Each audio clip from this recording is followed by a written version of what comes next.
Okay, now while I've had a shave and I've got the microphone and the vision of things working quite well at the moment, so I'm going to tell you another story, although this might not be published for a day or two or a week or two.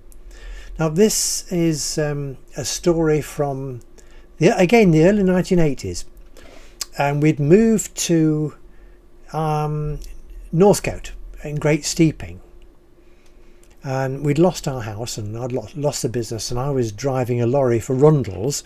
Then I was driving a lorry for New Leak Traders at New Leak, delivering farm produce, animal food.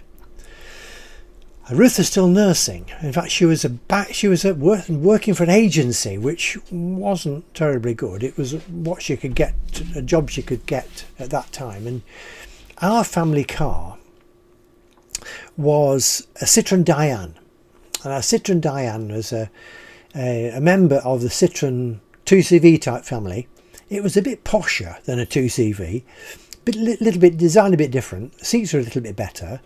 It had a full-length sunroof, canvas that took off, and a nice big hatchback door. And we'd gone to live at Northcote, and we desired a holiday. So we were going to France. We'd been going to France regularly for our holidays since 1974, 75, when we'd spent a week with Ruth's pen friend and her family. She still lived at home, near Rennes. You can read about that. If not, I'll tell you about that in another story. So, 78, 80, we're 10 years on now. So this is about 1984, 85, and we're going to France in this Citroën Diane, very second hand. It came from Bullwinkles at Bournemouth. I think Bullwinkles are still there. They were Citroën dealers. Very Citroën mad they were.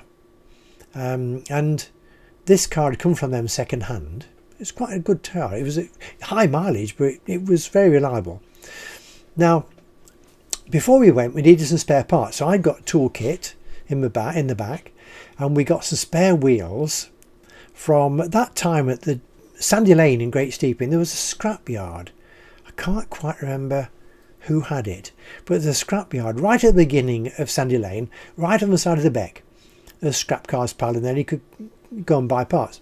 So I bought some spare wheels and a few other bits and bobs to take with me on this journey. So we had at least 2 spare wheels with us, and off we went to Soissons, the Soissons area. That's eastern France.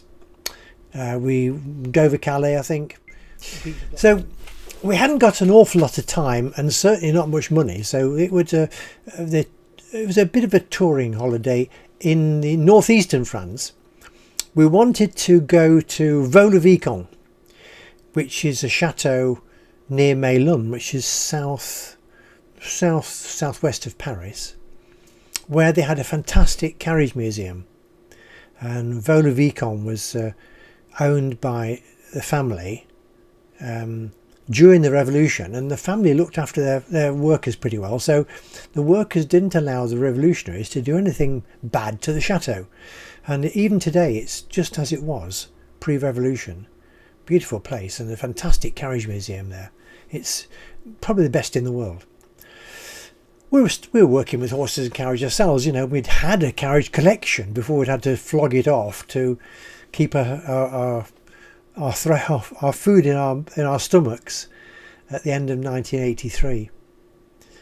And we went to Compiègne, which is northeast of Paris, where there is a museum of transport. There's a big chateau there, a royal chateau, but museum of transport, which is quite unique, and there is an amazing number of vehicles there, including an original Roman chariot.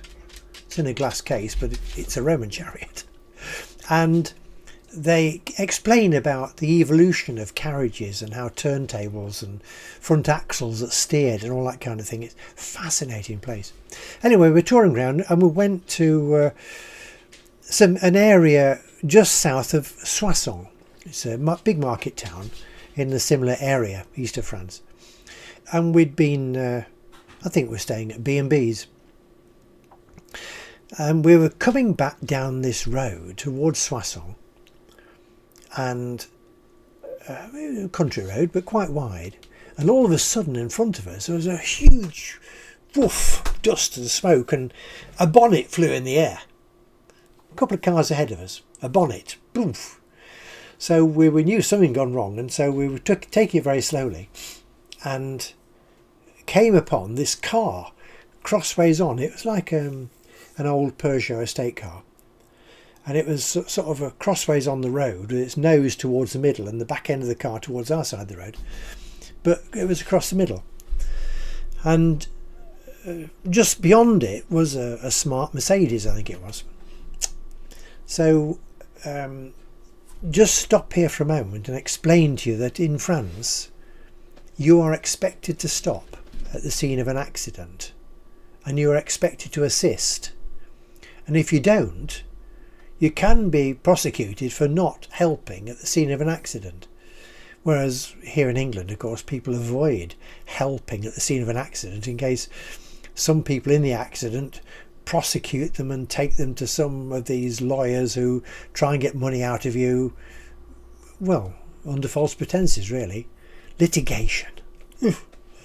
So here we are in France, going down this country road, and there's this car in front of us. So we stopped, and so Ruth got out the car and went up to see if she could help.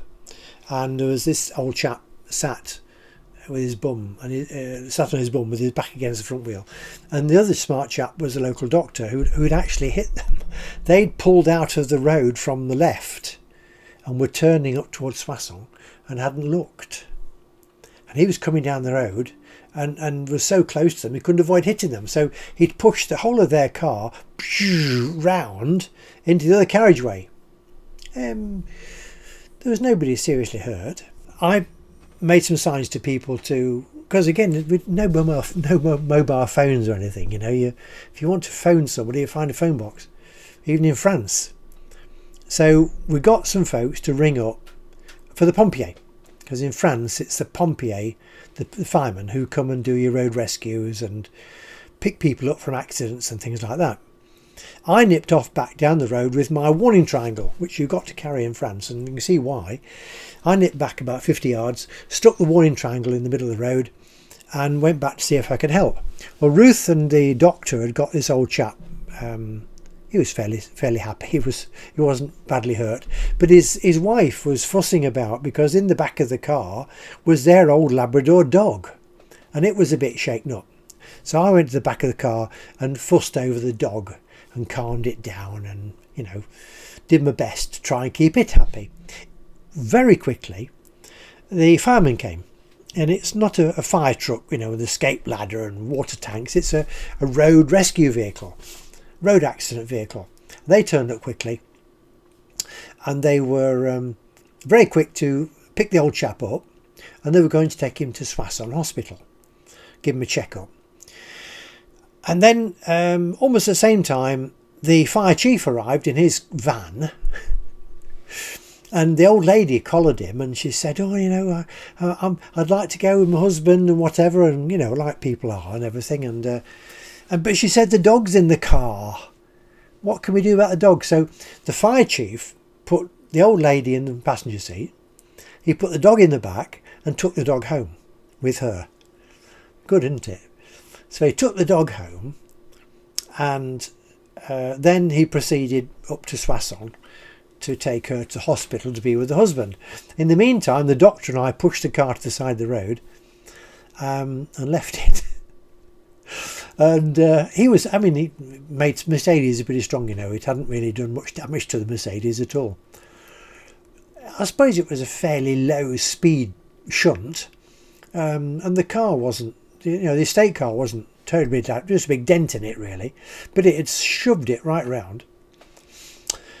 So we beat it off to Soissons then, and in Soissons market, oh wow, it was lovely. It was cheese, so much cheese in the market. It was market day, and we were on our way home, so we bought ourselves enough cheese to fill up our freezer box and things like that, and And then we set off back to Dover, to Calais, to pick up the ferry to come home. I think we were away for about 4 days or something like that. It wasn't too long, because we had to get some friends to come and look after the horses. That's Juno and Jupiter at Northcote. Oh, and the dogs. Yes, someone had to house sit while we'd gone. So there we are. So we had that was a. It's in. You can read more about the full story. That's just the road accident bit. You can read the full story in. I think it's 2 Wheels to France or something, or 4 Wheels to France. 2 Cylinders.